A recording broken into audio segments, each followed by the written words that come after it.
Atrocity कायद्यातील बदलांच्या चर्चा आणि वाढते अत्याचार या पार्श्वभूमीवर हे विधान आता सोशल मीडियावर चांगलंच चर्चेत आलं आहे. ॲट्रॉसिटीच्या खोट्या केसेस वाढत आहेत असं विधान सरकारकडून येत असतानाच आता यावर दिव्या शिंदेने तीव्र संताप व्यक्त केला आहे. ती म्हणाली, मुंबईच्या रस्त्यांवर उन्हात महिनाभर आंदोलन करूनही गुन्हे दाखल होत नाहीत, मग खोट्या केसेस होतातच कशा, असा प्रश्न विचारला.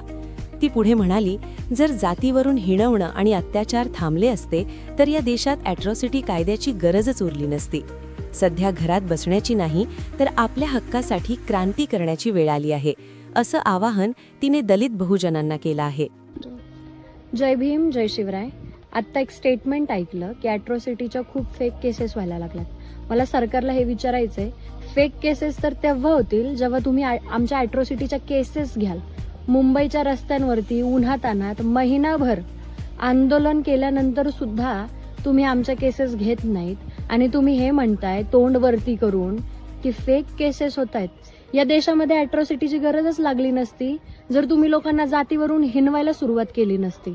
प्रत्येक गोष्टीमध्ये जात आडवी येते आणि मग ज्यावेळेस हिणवलं जातं, अत्याचार केला जातो, मर्डर होतात दलित लोकांच्या, त्याच्यानंतर तुम्ही म्हणता की कायदा थोडासा सैल ढिल्ला सोडायला पाहिजे, कायदा कडक करायला पाहिजे.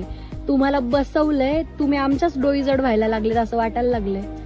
तुम्हाला जर आमची शांती मान्य नसेल तर आम्हाला सांगा. क्रांतीत उत्तर देणं सुद्धा जमतं. आणि दलितांना आणि बहुजनांना माझं इतकंच सांगणं आहे की आत्ता सध्या क्रांती करण्याची गरज आहे, घरात बसण्याची गरज नाहीये. जय भीम, जय शिवराय.